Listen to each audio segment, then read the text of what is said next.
Lakes, caves, and dens have their legendary histories. Tradition loves to throw her magic wand over beautiful dells and lakes and people them with fairies, giants, and monsters of various kinds. Bear Lake also has its monster story to tell.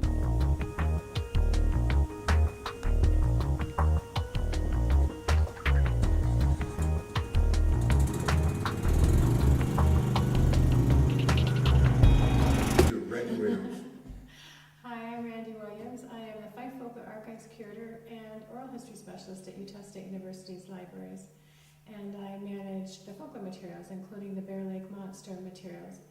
A few years ago, because of getting so much interest in the collection, we created the digital collection that is titled the Bear Lake Monster Digital Collection, and it can be accessed through Utah State University's digital collection. And it includes a lot of great things. If you go to the collection, the first thing you'll find is an image of a painting done by an unknown painter. And that painting was donated in the 70s to Austin Alta 5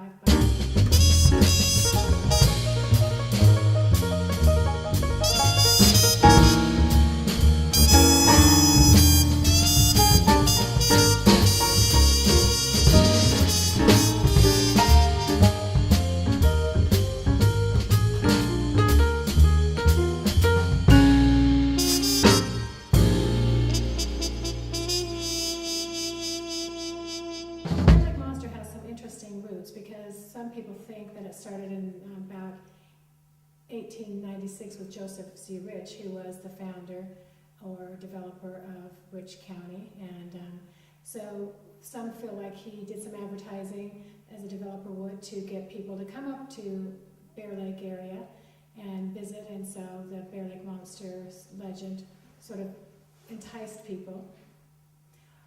From that point on, whether that's the true story or not, people have told that story for many years, and there in the collection are examples of those legends, and then their interpretations of those legends, and that's what folklore is all about.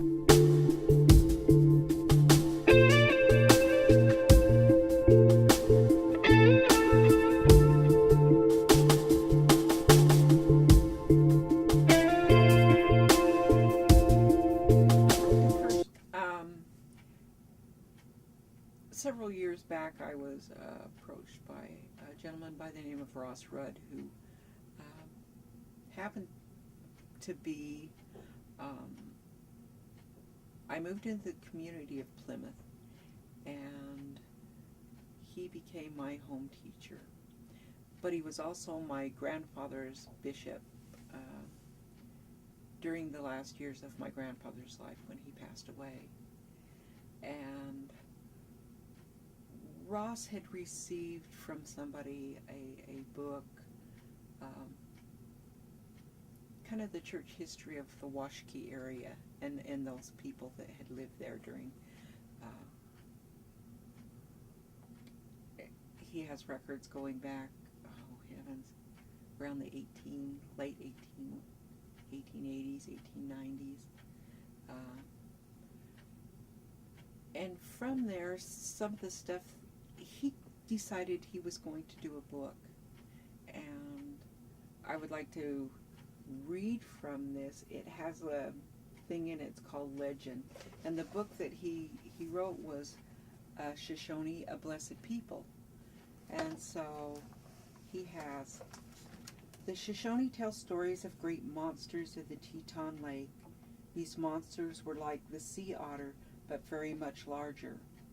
Also great monsters in the Utah and the Fish Lakes were great serpents. They tell great stories of the size of these serpents. Bear Lake came to be noted for the huge water monster, not alone by the Indians, but by the white settlers around the body of water. Legends have it that the Teton Peaks were at one time a mile higher than they are at present time. The Indians infer that the Great Spirit was angry with the Shoshones, so it made the earth shiver and the mountains shake. Similar stories are told of the Chimney Rock on the Platte and other landmarks. It is said that the young chieftain who once challenged to swim across Fish Lake at Twin Creeks to prove his valor and title and to win the hand of a fair maiden. As he neared the shore, a great serpent swallowed him. For this reason, the Indian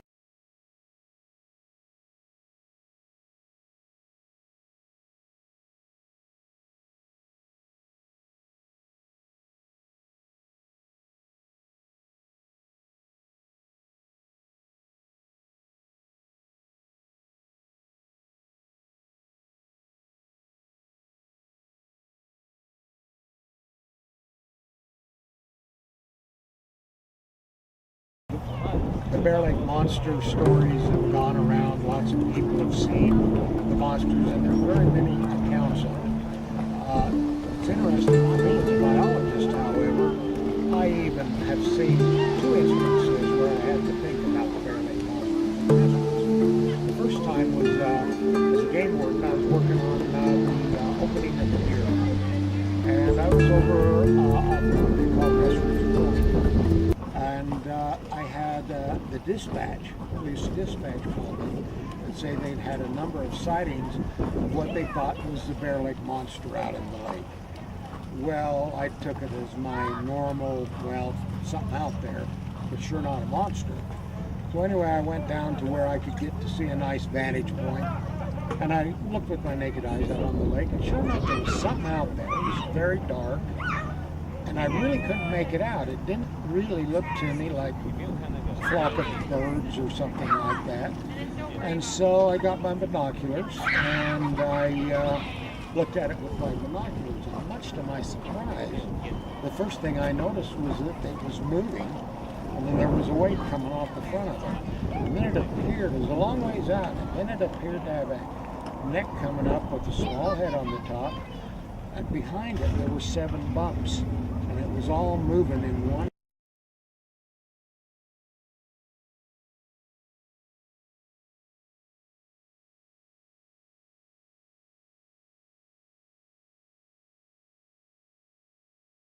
About the Bear Lake Monster, my part of the story goes to the fact that I greet a lot of tourists that come here every day, and I get a chance to tell the story on a repeated basis, almost daily, to different people that come to the area. And it's just 2 years ago, I had a sheep herder come in here, walked into the door of the building, and I was describing the Bear Lake Monster to people that were on the bus. And as I described that monster, he stepped in and picked up the story and told him during the 1920 era period he used to herd sheep just across the canyon over on what's called South Eden Beach, right over that direction. And anyway, the water was always a problem for the sheep, but they didn't want to bring the sheep down to lake level to drink water out of the lake, because every time they did, sheep would disappear, and they'd find them either dead or half-eaten somewhere down by the lake. So they were reluctant to take their sheep down there, but one year it was extremely dry, and in order to keep the sheep well watered and stuff, he decided he had to take them down the lake. And when he did so, sure enough, he had about 20 sheep disappear the first night. And he was looking around trying to find out what happened to him, and he found a carcass down on the beach. And on the sheep carcass, he went and pulled a tooth that was about 6 inches long and 2 inches diameter. A huge tooth for any kind of a land mammal or even a sea creature of any kind. But anyway, he took that tooth and he took it down to the paleontology department down at Utah State University and asked them what in the world kind of animal this was.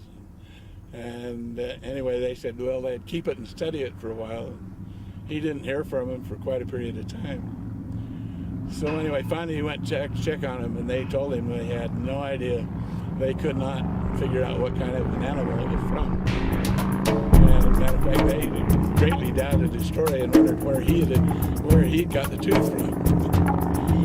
But anyway, he was sitting right there talking to all those tourists, and he was bound determined that it was a true story.